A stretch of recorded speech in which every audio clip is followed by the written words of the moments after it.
Hey, we're going to have a look at the A6th chords. Okay, now the sixths are unusual in that you've actually got really 4 versions of this chord. Okay, so you've got, let's just start looking at, you've got your A major. All right, awesome. If we were going to do a 6th with that, we'd go, logical one would be find the 5th and move it up 2. Okay.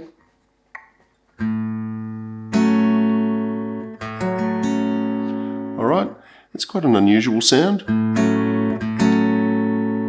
All right, and that's all well and good. But then when we drop into the minors, okay, you've got both a 6th. Now, if you played the Aeolian, the normal minor scale that you've been learning from early on, you're going to have a flat 6th in that scale, okay? But then if you play the Dorian, it's actually got a natural 6th. So in this case, the chords change. All right, so you've got your major 6th, you've got your minor 6th, and then the minor flat 6. Then you've still got your suspended 6th as well. All right, now let's have a look at them. So we looked at one version of the A major 6th there. So all I'm really doing here, taking that 5th, moving it up. All right, now something that we can think about here is the 5th for A is an E, which actually means that's a 5th. So we've got another 6th tucked up here on the 2nd fret of the E string. And what you can do is do a full 4-fingered A, or just flatten your finger across. All right, and that actually makes it really easy. And you can hear it's got a kind of funky sound to it. Quite cool. I love pairing that with a, all right, really quick. So real cheap version of an A, but that 6th adds an element to it. All right, now while we're there, we might just take the suspended chord, and all I'm doing with that one is just using my chord shape here. So 2-2, I'm skipping the B, which is our 3rd, and I'm letting my 2nd finger just touch that string, okay? So if I'm doing that, you would have just one dead string in there. All right, you can also finger pick that. Notice that on my right hand, I'm skipping the B, and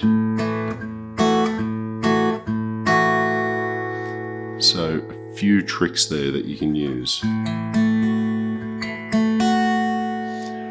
Now, if you go into the minor, there's a few different ways we can play that one. So let's start with our A minor.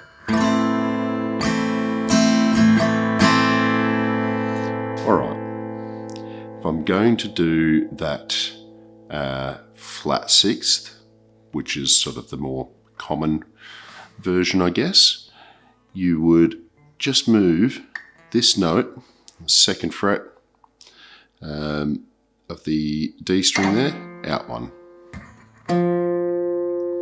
And this might look a little bit familiar. All right, so it looks like an F major 7, and you'll come across this a little bit.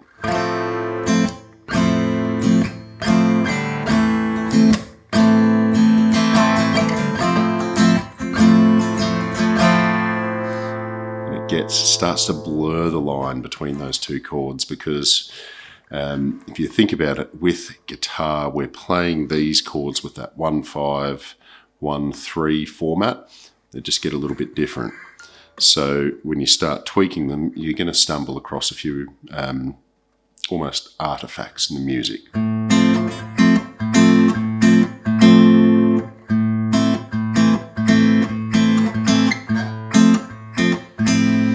Pretty cool though.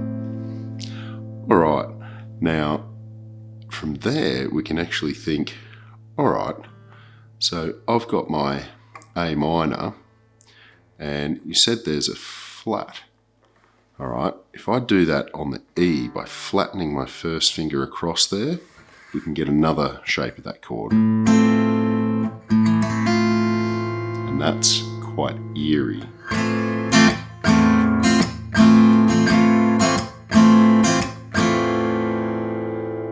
All right,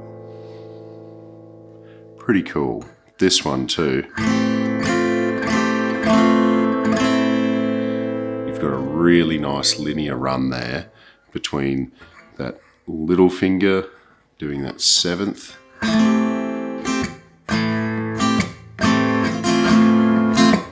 tension and release. Okay, so you start to see these 6ths actually have quite a bit of versatility, and I really like putting them in between some of the actual chords. All right, we'll touch very quickly onto our last one here, and that is where we have a minor with a major 6th. Okay, huge amount of tension there.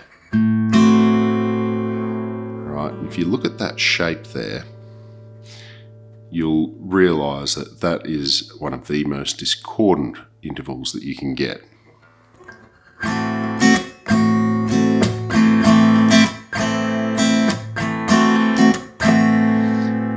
So now that slips into the Dorian mode.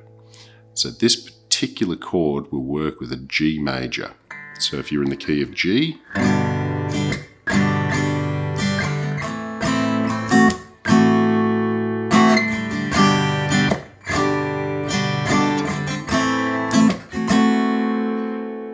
very subtle, very off-putting, but fantastic. We'll leave it there. I'll see you next time.